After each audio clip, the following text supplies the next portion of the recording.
Muy bien, pues muy buenas tardes. Estoy aquí con nuestro muy querido y admirado investigador, don Carlos Guzmán. Tengo ya muchos años de conocerlo a través de la televisión y en algunos programas de reportajes, etcétera. Sus participaciones han sido siempre me han parecido a mí muy objetivas, muy serias, y eso me ha agradado mucho de su persona, y la verdad es que es un honor para mí tenerlo, don Carlos. Muy buenas tardes, bienvenido.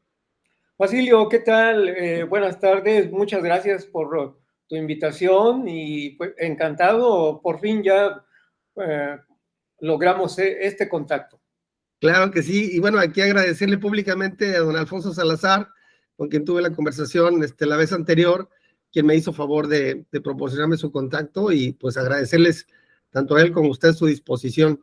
Oiga, bueno, pues quisiera que la gente supiera quién es don Carlos Guzmán, y pues obviamente lo primero que hay que identificar es ¿a qué se ha dedicado usted desde el punto de vista profesional? Porque la faceta de investigador es una, y vamos a hablar de ella ahorita más ampliamente, pero desde el punto de vista personal, profesional, ¿quién es don Carlos Guzmán? Platíquenos, por favor. Mira, mi vida profesional giró en torno a mi carrera que estudié, una carrera técnica, administración de empresas. No es una carrera científica, yo lo conceptualizo, es simple y sencillamente es una carrera técnica. Pero después de estudiar la licenciatura, me aboqué a estudiar una maestría. Entonces, tengo también una maestría por la Universidad de Puebla sobre administración con un enfoque hacia la mercadotecnia. Y durante 25 años estuve yo trabajando en compañías transnacionales en el área de mercadotecnia. Después de esos 25 años me dediqué yo a la academia y estuve yo por alrededor de unos 16, 17 años como maestro en VM, abarcando desde luego las materias que corresponden a la carrera de mercadotecnia y algunas de administración. Entonces, profesionalmente yo toda mi vida me he dedicado a lo que yo estudié, en este caso a la mercadotecnia. Ahorita ya estoy yo retirado, pero la temática esta que en estos momentos nos está uniendo, Basilio, yo la tomé desde que tenía yo 11 años. Yo nunca he vivido de esta temática, entonces, por una parte yo puedo decir que me he mantenido dentro de lo que es la objetividad y seriedad, porque yo no vivo de ello. Eh, Hay muchas personas, no solamente aquí en México, sino alrededor del mundo, que viven de ello. No lo critico que vivan de ello, no, sino lo que yo critico es que en ocasiones estas personas o se fanatizan muchísimo o por otra parte, pues caen en subjetividades. ¿Por qué? Porque no cuidan el aspecto de la seriedad y que en un momento dado la gente o la poca gente que dice, bueno, esa persona es seria, pues son muy pocos los que lo siguen. ¿Sí? Otro tipo de personas que sea muy subjetiva, a lo mejor tendrá, desde luego, un mayor número de seguidores. Entonces, para mí, la temática OVNI y ahora UIP es una cuestión personal, es una cuestión de entretenimiento, pero no por decir la palabra hobby o entretenimiento, quiere decir que se tome esta situación a risa, a chacoteo. A la ligera, ¿no? Así es, a la ligera. Entonces, bueno, pues esta es mi trayectoria profesional. Sí, como comentábamos en la llamada telefónica que muy amablemente me regaló hace relativamente poco, que coincidíamos en que los dos habíamos tenido estudios de administración, maestría, y teníamos un antecedente de haber iniciado a los 11 años. Entonces, ahí tenemos igual. Claro, usted me decía que yo tengo menos edad que usted me lleva más años, y además, por supuesto, usted tiene muchos más logros que yo en el campo, ¿no? Pero a ver, platíqueme, ahorita ya me habló acerca de su trayectoria profesional y de este interés que tiene por el tema OVNI, al igual que yo, como un pasatiempo, por decirlo de alguna manera, pero ¿cuál fue el factor determinante para que don Carlos Guzmán dijera, bueno, a ver, aquí hay algo que vale la pena adentrarse? ¿Qué fue lo que lo motivó a adentrarse en el tema OVNI, don Carlos? Platíquenos. Mira, como había yo referido, a los 11 años fue cuando yo tuve el interés sobre esta temática, y lo que me llevó a tener este interés fue que en aquel entonces yo empecé a leer los periódicos y veía que se publicaban noticias de observaciones de ovnis en Yucatán, en Chihuahua, en Baja California, en fin, en todo el país. Y eso fue lo que me empezó a llamar la atención. Testigos dicen haber visto un objeto rojo en Oaxaca. Y como niño, seguramente que tú también lo habrás vivido, pues muchos nos gusta las colecciones de los álbumes, de estampas futbolistas, timbres, monedas, etcétera. Entonces, como niño, en aquel entonces, empecé yo a recortar esas notas y las empecé a pegar en un álbum que yo mismo hice. Porque no fue un cuaderno normal, un cuaderno de este tamaño, sino que las notas eran muy grandes y entonces compré yo pliegos, papel bond, y todavía los tengo. Cualquier persona que dude de esa situación, están las notas de los periódicos con las fechas, así es que nadie me puede decir que el camino no fue Es un tesoro invaluable, don Carlos, ¿eh? Sí, desde luego. Habrá que ver a ver quién lo puede seguir resguardando es cuando ya no estemos, hombre, porque eso es muy valioso. Sí, porque mira, yo he pensado en retirarme en unos 4 años. Bueno, como te decía, ahorita ya estoy yo retirado, pero retirarme de la temática OVNI me he yo situado en unos 4 años porque quiero hacer otras actividades en mi vida que he dejado pendiente. Entonces creo que pues los logros que he hecho hasta aquí, bueno, han sido buenos, y en lo que falte de aquí a 4 años, que por ahí tengo desde luego proyectos, tengo 2 libros que están pendientes de finalizar, entre ellos el que estoy en estos momentos elaborando es el de ovnis estrellados en México, que nos ha llevado a cabo mucho tiempo en la recopilación de esta información. Digo nos ha llevado porque lo estoy haciendo conjuntamente con mi colega y amigo Alfonso Salazar, y llevamos años recopilando esta información que está perdida en las hemerotecas de México, está perdida en muchos de los libros publicados en Estados Unidos en inglés. Entonces, por una parte, Alfonso se aboca a buscar esas notas de los años 50, 60, y yo me aboco a buscar en esos libros ya viejos, publicados en Estados Unidos en los 50, en los 60, pero que de repente tienen por ahí noticias que sucedieron aquí en México. Desafortunadamente, pues no hubo muchas personas interesadas en esta temática para que esos estrellamientos fueran precisamente registrados, escritos, quizás no exactamente en un libro, pero sí en artículos periodísticos. Entonces, ha sido una labor extraordinaria de la que ha hecho Alfonso y tu servidor para reunir esa información. Claro, aquí a lo mejor nos dirán algunas personas, ¿cómo es posible que llevan tantos años recopilando información que los ovnis se estrellan cada semana, o por qué no? Entonces, bueno, aquí hay que tener en cuenta que muchos de esos estrellamientos hay que descartarlos porque la mayoría son meteoritos que se estrellan.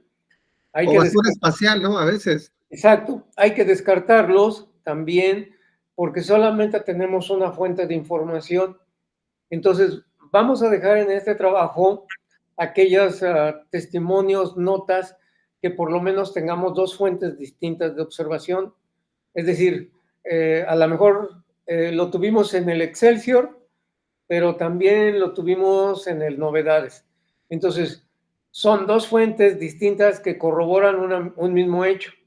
Si no tenemos cuando menos esa situación de la corroboración de dos fuentes distintas, lo vamos a descartar, quizás lo pongamos al final como un anexo o simple y sencillamente lo quitamos del trabajo porque no hay manera de corroborar esa nota. Entonces, Oiga, si me permite humildemente una solicitud, yo le diría que no lo dejen fuera.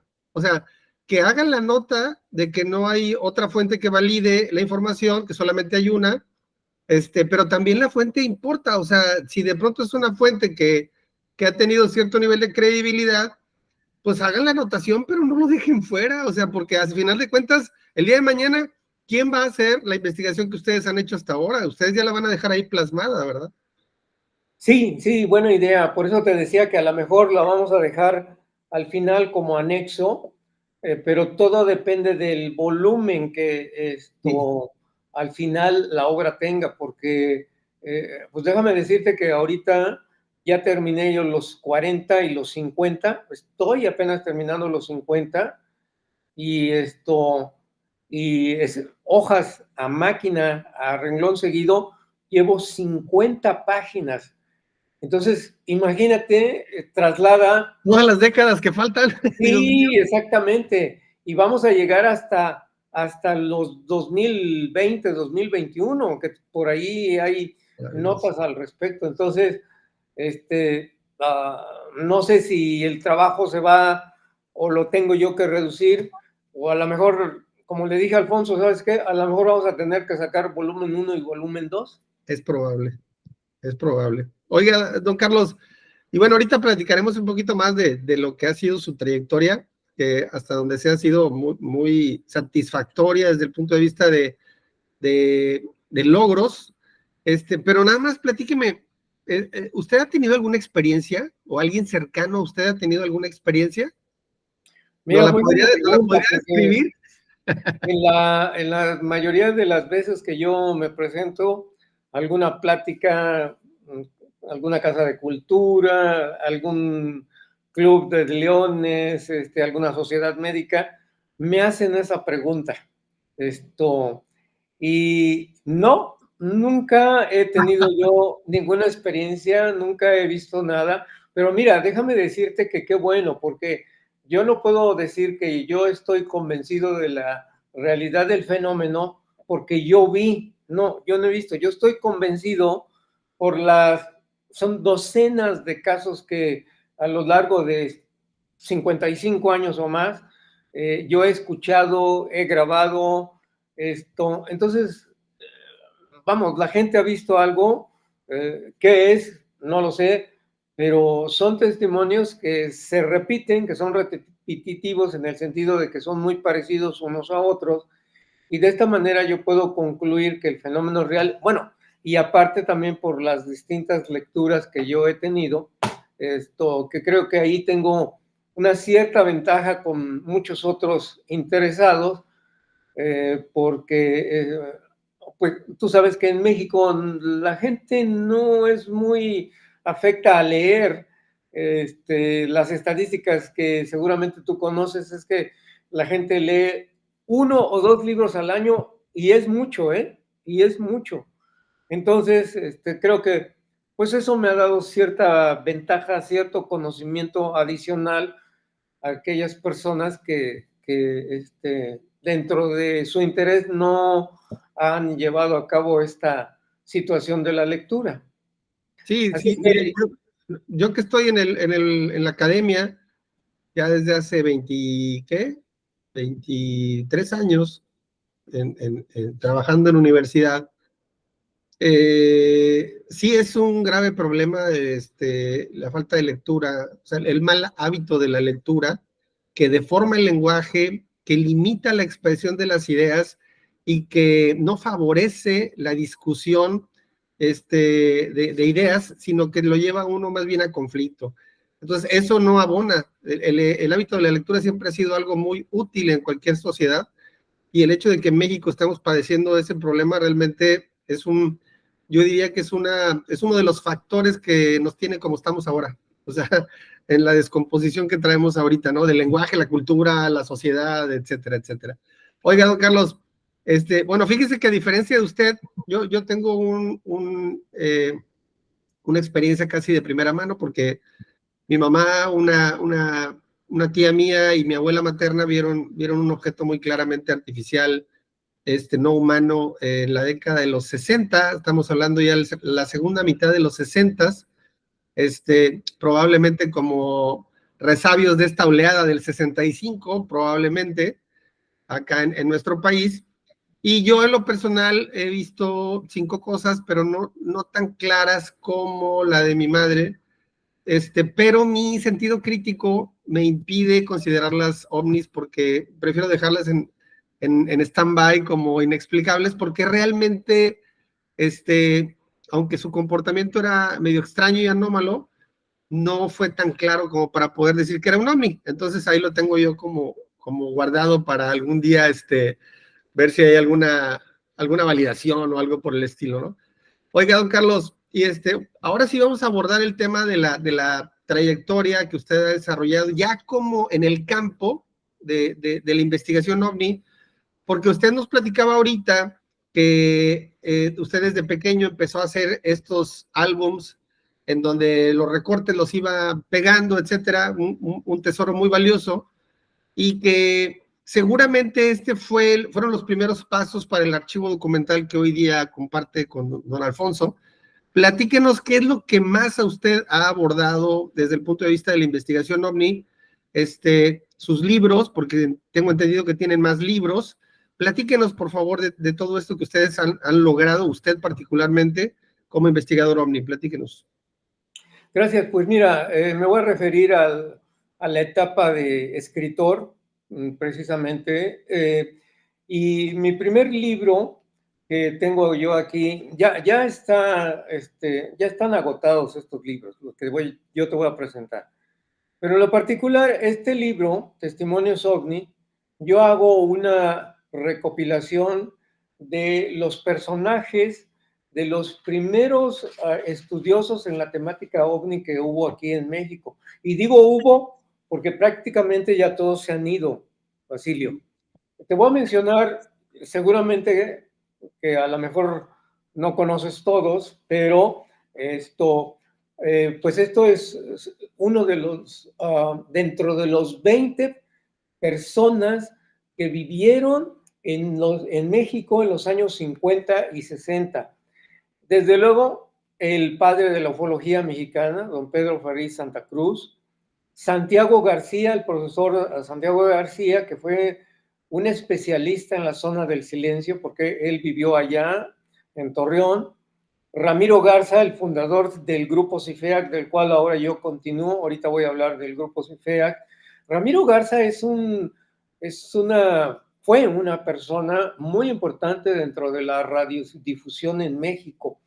Él es originario de Nuevo León, y él empezó a trabajar en la radio precisamente allá en Nuevo León, se trasladó a la Ciudad de México y tuvo el desarrollo de muchos programas radiofónicos innovadores en la década de los 60 y de los 70.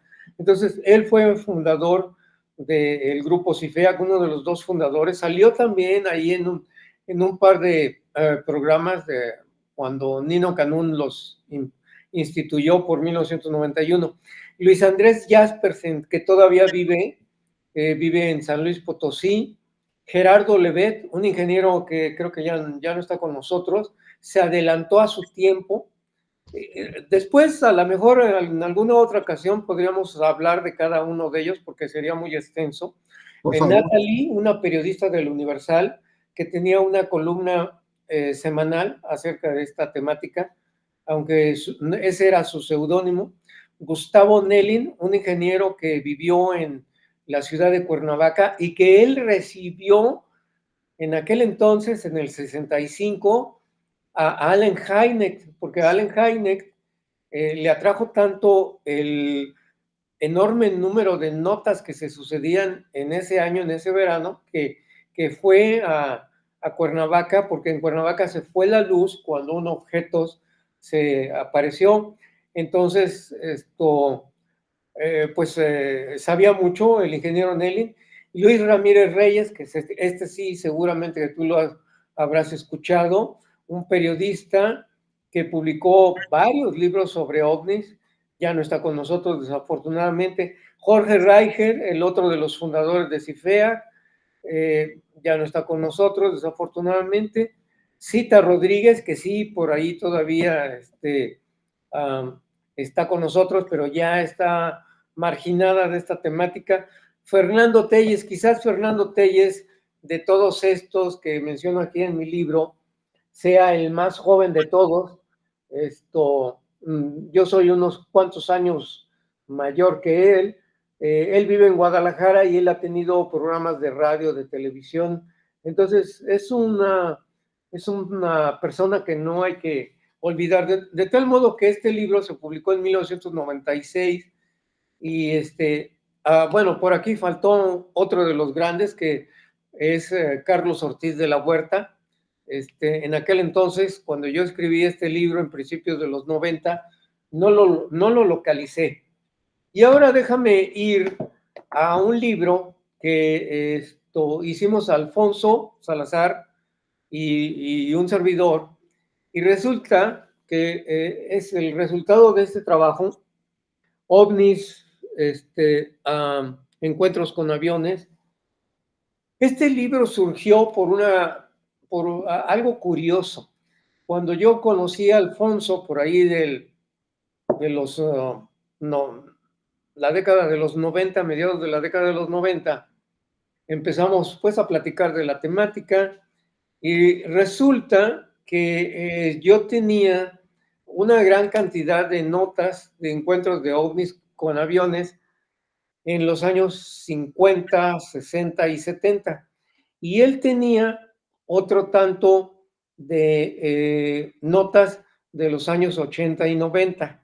Entonces, este libro abarca prácticamente 50 años de encuentros de ovnis con aviones, con, uno, pilotos civiles, dos, pilotos comerciales y tres, pilotos militares.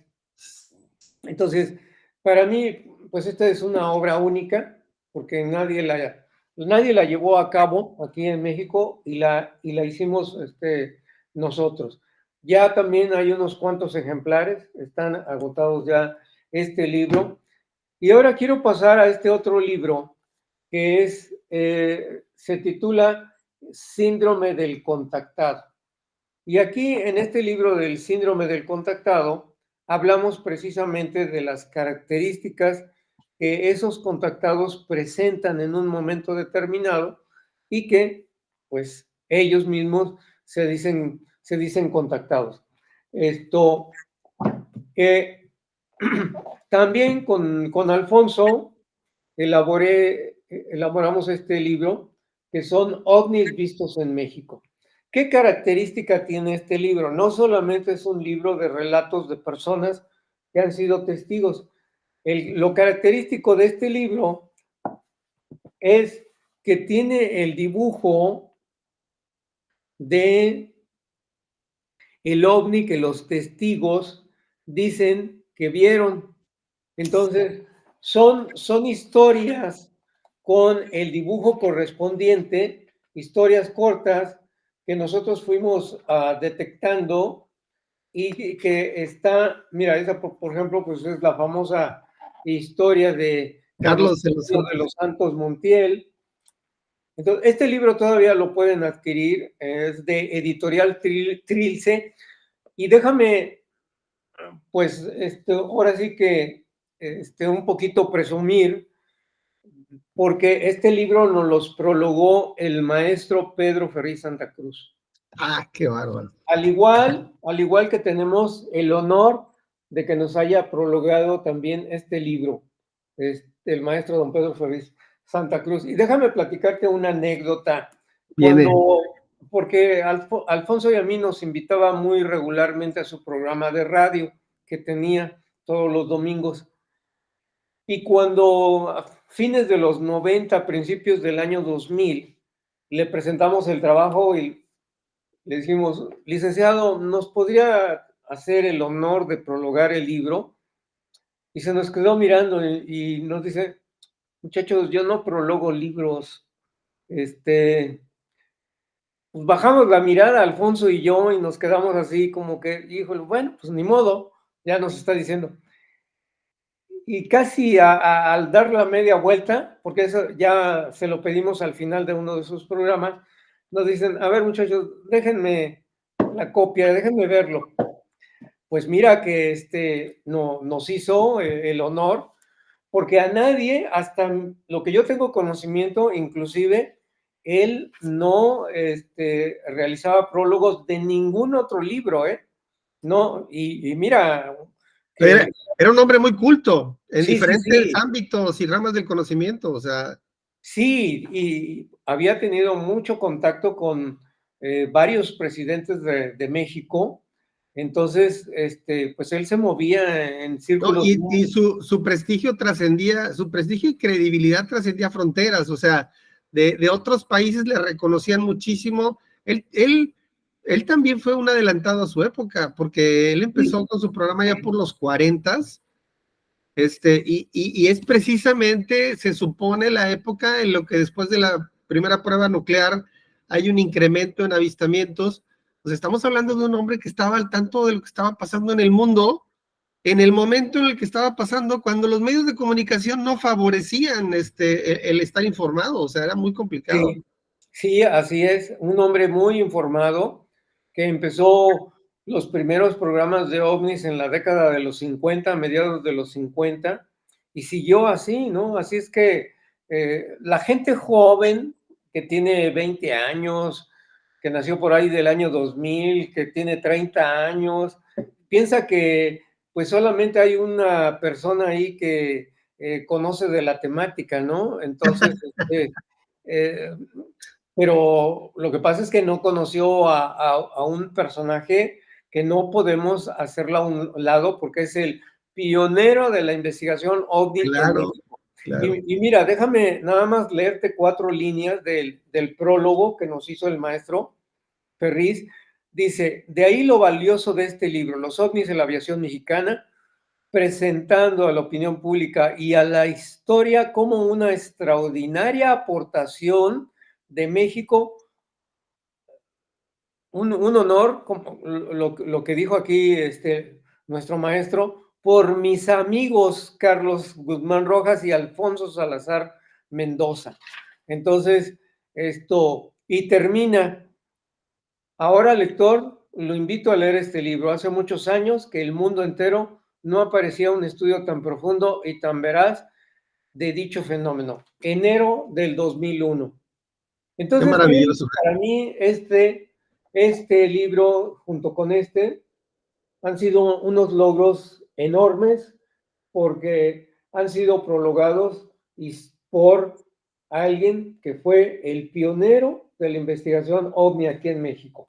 Qué honor, don Carlos, ¿eh? Y fíjese Y que, déjeme le digo algo, obviamente usted no lo va a decir, sí, ahorita usted está dando un ejemplo de humildad, pero la realidad, seamos honestos, don Carlos, la labor que ustedes han desarrollado, y me refiero a usted primero, y luego ya en conjunción con don Alfonso Salazar, ha sido una obra titánica, número uno.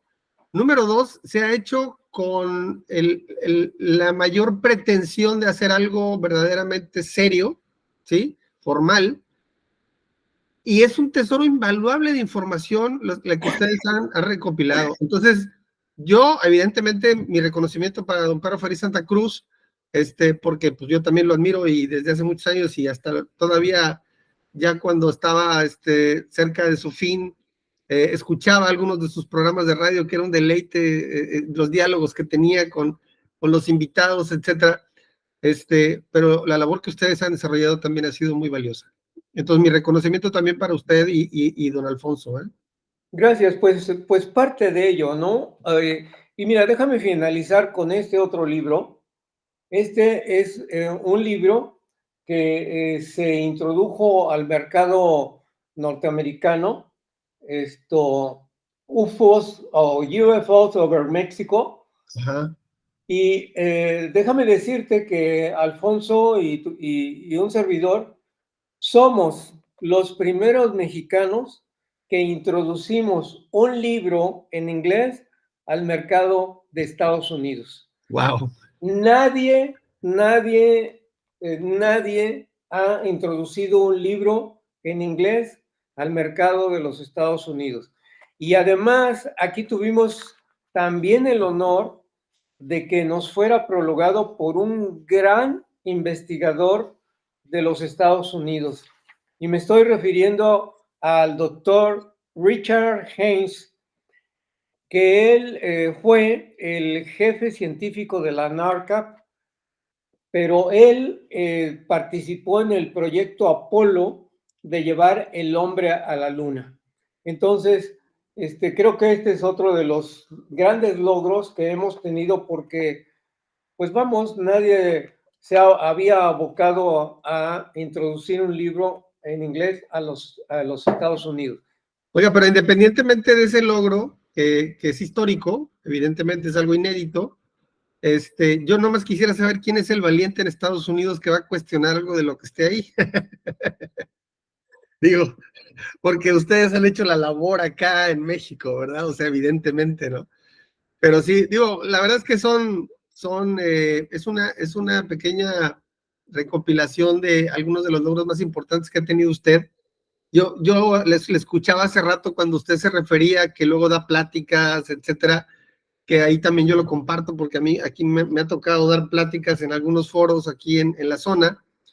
La realidad es que con el trabajo que tengo, que es muy absorbente, es un poco complicado, pero pues me las he arreglado para ir poco a poco compartiendo la información que tengo, ¿no?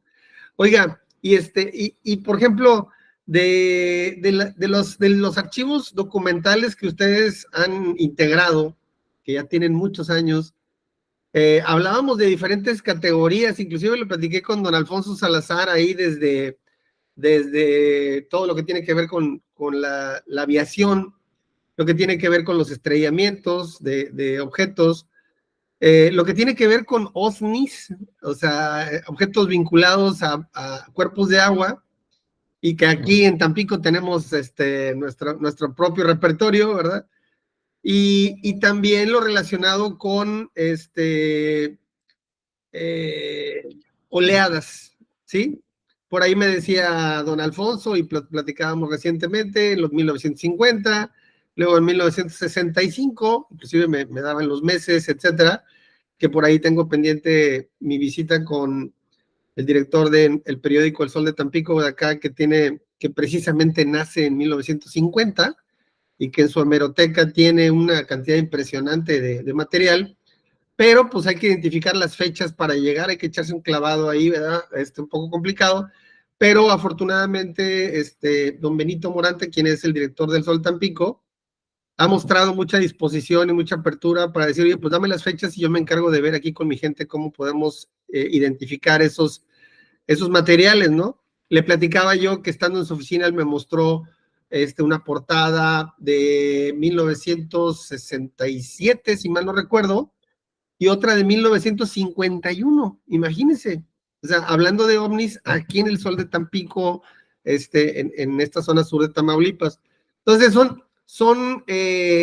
yo no sabe usted cómo desearía tener un archivo documental como el que ustedes tienen, pero de esta zona, porque para mí es muy importante. Yo le comentaba a algunas personas recientemente que si de pronto algún científico viniera, que hubiera visto el programa de History, y que viniera aquí a Tampico diciendo, oye, aquí tienen una base extraterrestre que los protege de los huracanes, ¿no? Que es lo que creen. Y sí se ven muchos ovnis, ¿no? Pues sí se ven muchos ovnis, señor científico. Ah, sí, a ver, enséñame los registros. No hay nada. O sea, eso es terrible desde el punto de vista de la academia y de la ciencia, porque ¿cómo es posible que teniendo tanto material para poder explorar, investigar y recopilar, pues no haya una instancia que lo haya hecho, ¿verdad? O sea, es increíble, ¿no? Yo no lo digiero todavía, don Carlos. Oiga, pero bueno, no sé si quiere hablar algo más acerca de las presentaciones que hace, hace rato hablaba de algunas de los clubes de servicio social, etcétera. ¿Qué es lo que más le preguntan? ¿O cuál es la dinámica más común que se maneja en estas presentaciones con el público en general? Porque son perfiles diferentes, a mí me ha tocado también perfiles diferentes. ¿Qué es lo que más le preguntan? ¿Qué es lo que más les interesa? ¿Qué es lo que más les llama la atención? Platíqueme. Mira, de hecho, hay un común denominador que fue el que me preguntaste precisamente, que si yo había tenido ya alguna experiencia, y hay algunos más, o que si yo había ya tenido algún contacto, ¿no? Y les digo, ni he tenido, ni quiero tenerlo. Entonces, y luego se sorprenden, ¿y por qué? Pues usted anda metido en esto. Le digo, porque quien realmente tiene una experiencia de contacto, no sabe uno cómo va a reaccionar en su psiquismo, porque precisamente por eso está hecho este libro, en donde abarcamos que algunos de los contactados, pues sí tuvieron alguna experiencia real, pero después ya ellos la desfasaron. Entonces, después ellos tuvieron esa experiencia y hasta ahí, pero tuvieron que seguir alimentando, ahora sí que ya diré, ese ego de no perder la atención que habían captado por haber tenido una experiencia. Entonces, yo no me quiero ver inmerso si me toca el marciano y me dice, ya vine, ¿no? Porque yo no sé, en primera, cómo voy a reaccionar y en segunda, si mi psiquismo, aunque yo ando metido en esto, a lo mejor al rato empiezo a levitar y ¿para qué? No, no hay necesidad. Fíjese que yo recuerdo desde el punto de vista psicológico que había un síndrome de que todas las personas que iban a Tierra Santa, sí, había un porcentaje de esas personas que visitaban por primera vez pues allá en Israel, creían que tenían algún tipo de vínculo y que eran algún tipo de enviado, mensajero o algo, y se atribuían esa facultad o esa característica cuando realmente no existe, ¿sí? Algo así pasa con la gente que se involucra con el tema OVNI. Usted seguramente estará al tanto de lo que se dice en Estados Unidos en relación a las afectaciones que puede generar en la conciencia. Sí, desde el punto de vista de los efectos psicoemocionales, toda esta investigación, recordará usted de John Mack, el psiquiatra de Harvard, que Sí. investigaba abducciones, etcétera, y que cómo fue atacado y luego defendido por el dean de Harvard, etcétera. Tiene que ver con eso, con los juegos que la mente, los trucos que la mente nos juega cuando tenemos un evento difícil de explicar, ¿sí? Yo recuerdo recientemente, usted seguramente sabe, la piloto Alex Dietrich, que iba con David Fravor en el incidente del Nimitz en 2004, con el tic-tac famoso, la piloto, con todos los años de entrenamiento, con toda la práctica, pues, era una mujer ya curtida como piloto de un F-18 de la US Navy. Escucharla en 60 minutos, en el programa de 60 minutos, tratando de explicar lo que era el momento en el que ella se da cuenta que en su mente no tiene manera de identificar lo que está viendo, que es completamente irreal, bizarro, absurdo, y que es incapaz de poder identificarlo. O sea, es realmente complicado desde el punto de vista y eso estamos hablando de una piloto entrenada. Ahora imagínense una persona X, ¿verdad? Que de pronto le toca ver algo así, completamente extraordinario. Yo creo que sí, y mire, se lo digo de primera mano, mi mamá, bueno, de los testigos de primera mano que conozco aquí en la zona sur de Tamaulipas, todos tienen algún tipo de afectación, todos. O sea, el que menos se pone nervioso cuando recuerda la anécdota, ¿sí? Mamá se emocionaba como no tiene usted una idea, igual mi tía. Una amiga también que ya tiene muchos años se tallaba las manos en el pantalón de los nervios, de que le sudaban las manos. otras personas de pronto buscan palabras para tratar de explicar y le ve a usted la cara de, de afectación, ¿verdad? De decir, es que quisiera explicártelo, pero no encuentro cómo, ¿verdad? O sea, es difícil. Y por supuesto también los casos de testigos de primera mano que me dicen, oye, gracias por escucharme porque esto nunca se lo había platicado a nadie. Y estamos hablando de décadas, ¿verdad? De tenerlo guardado ahí en el corazón y en la mente. Y es un fenómeno que provoca ese tipo de cosas entre las personas que son testigos y que lamentablemente también ahorita en Estados Unidos ya tenemos identificados afectaciones físicas, o sea, afectaciones de algún tipo de campo de radiación, de energía, que genera algún tipo de distorsión, dolores de cabeza, mareos, etcétera, inclusive hasta cáncer, por ejemplo, en algunos casos. Entonces, no es un tema, a mí también me lo preguntaron directamente cuando fui a dar una plática a un medio de comunicación. Oiga, ¿y a usted le gustaría, si aterriza ahí cerca de usted y le gustaría ir y visitarlo? La verdad, le digo, no. Digo, pero ¿cómo si le he dedicado una vida a estudiarlo y que no se acerque? Digo, no, es que no tengo idea de qué me puede pasar. O sea, es un fenómeno esquivo, del que no conocemos mucho, lamentablemente, y que no sabemos su intención, ¿verdad? Entonces hay que ser cuidadosos en ese tema, ¿no?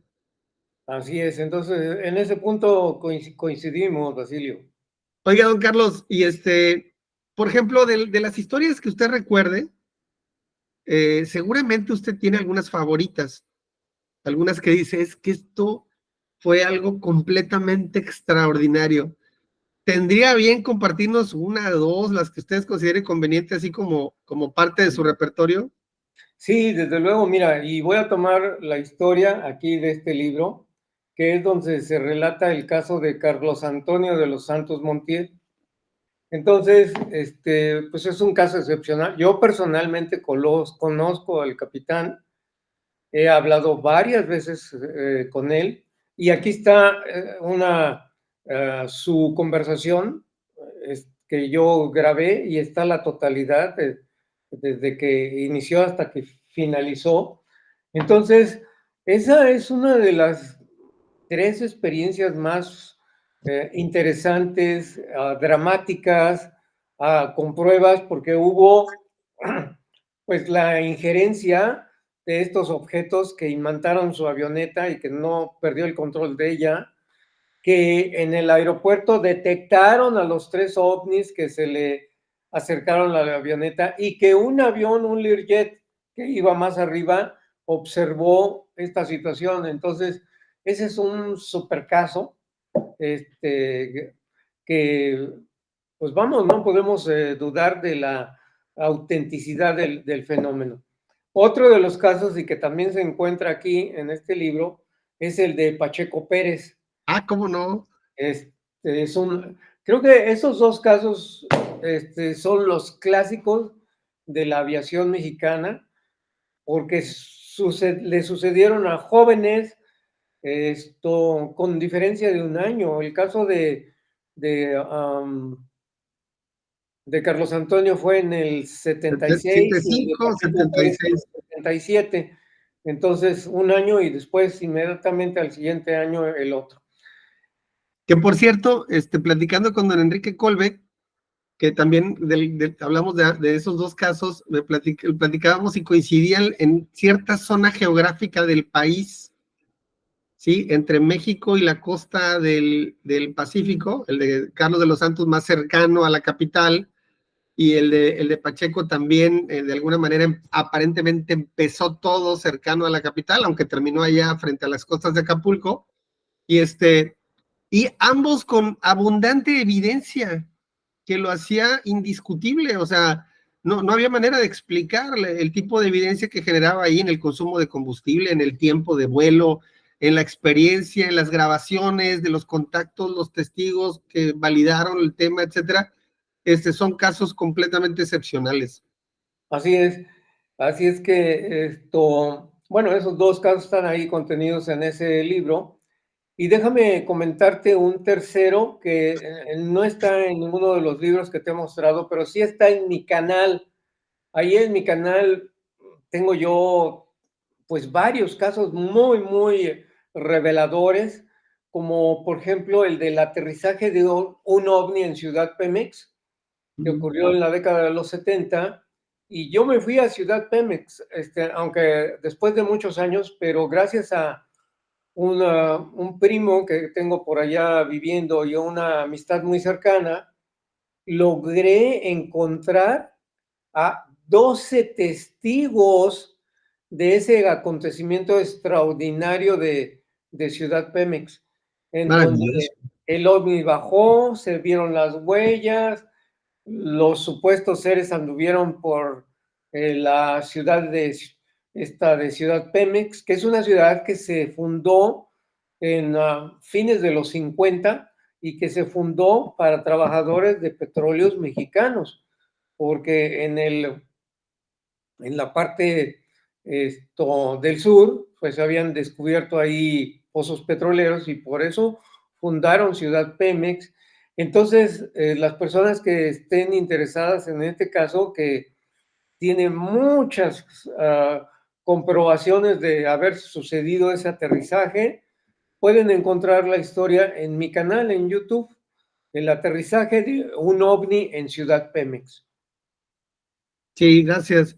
Fíjese que, bueno, le comparto rápidamente aquí algunas historias de nuestra zona sur de Tamaulipas.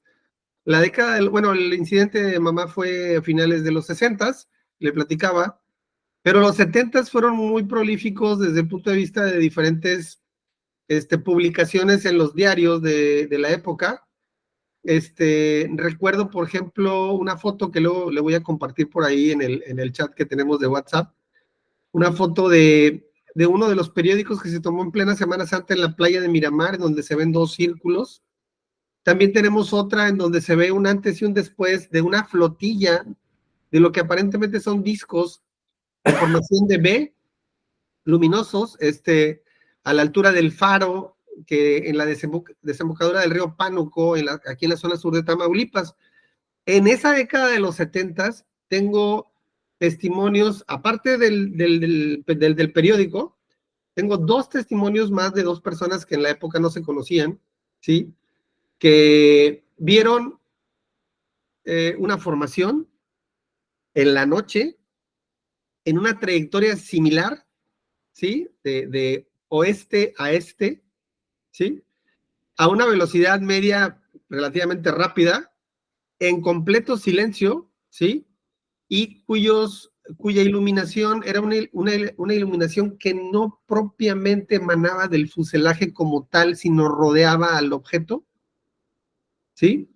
Y lamentablemente no tengo precisión en las fechas, si no le diría que es el mismo.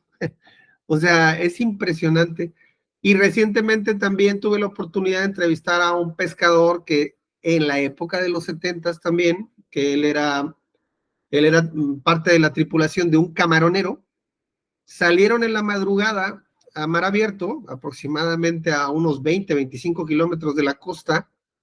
En la madrugada, alrededor de las 3 de la mañana, él estaba haciendo las labores de tirar la red. El capitán venía de la cabina del camaronero y su otro compañero estaba en el camarote descansando mientras hacían los turnos, ¿no? De pronto todo se iluminó de una manera impresionante, como si fuera de día, como si alguien hubiera prendido un foco impresionante. La luz superaba por mucho el espacio alrededor del camaronero, y una esfera que, de acuerdo al testigo, medía lo que mide de ancho el camaronero, que aproximadamente son como unos 6 metros de ancho, bajó a gran velocidad del cielo y entró en el agua detrás del camaronero. Es el capitán que estaba viendo hacia adelante, esto fue en la parte de atrás del camaronero, el capitán que estaba viendo hacia adelante no vio la esfera, pero vio la iluminación y salió de inmediato a ver, oye, ¿qué pasó? O sea, ¿qué fue esa luz, verdad? Y entonces don Memo, que así le llamo yo al testigo principal, le relató que había visto cómo una esfera entraba en el mar. Entonces yo le hice las preguntas obligadas al testigo principal desde la física, ¿no? O sea, a ver, tenía lumbre, tenía una cola o cauda, hacía ruido, era irregular en su contorno, entró de golpe al mar, hubo salpicadura, hubo estruendo, hubo oleaje, nada, don Carlos, nada, o sea, el mar estaba calmo. Él me describe el objeto como un objeto perfectamente delineado, circular o esférico, que no tenía ningún tipo de fuego, ni cauda, ni humo, ni nada, y que efectivamente cayó a gran velocidad en el mar, pero no hubo salpicadura, no hubo oleaje, ni ruido, ni nada. Por supuesto que en ese momento el capitán decide sacar la red para ver si no sufrió algún daño, pero la red estaba intacta. O sea, y la esfera entró precisamente ahí por donde estaba la red. Entonces, esos son de los 70s, ¿sí?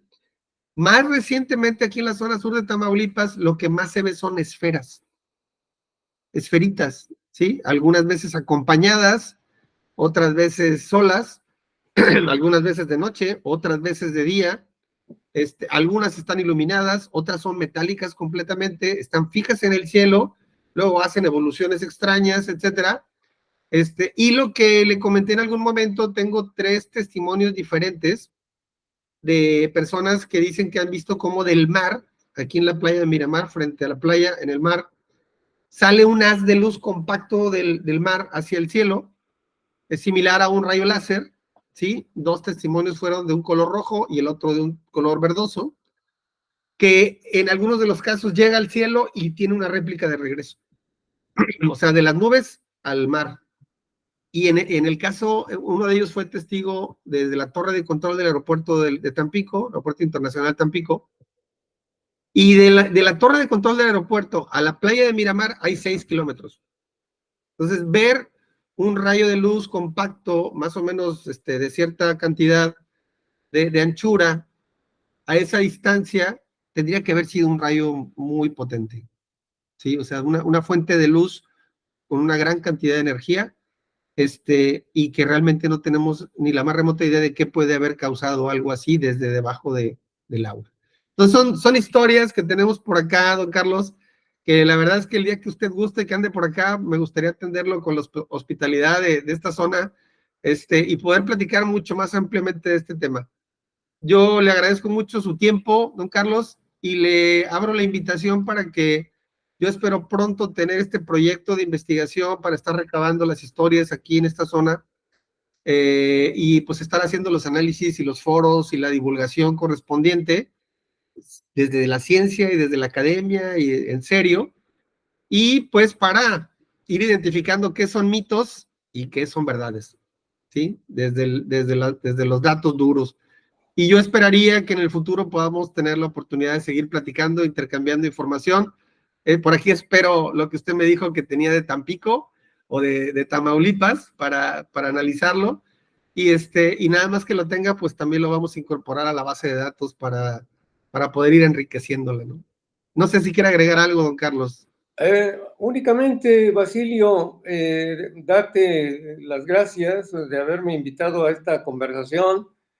Y un saludo a tus seguidores, así es que es un primer contacto que yo espero que vamos a continuar. Que así sea, don Carlos. Le deseo mucho éxito, que esté muy bien de salud siempre y que podamos seguir intercambiando cosas por el WhatsApp. Espero pronto poder programar algo ya que tenga algo más maduro y que lo podamos ir discutiendo también con don Alfonso, sería maravilloso. Un abrazo y que esté muy bien. Muy bien, Basilio, hasta pronto. Bye.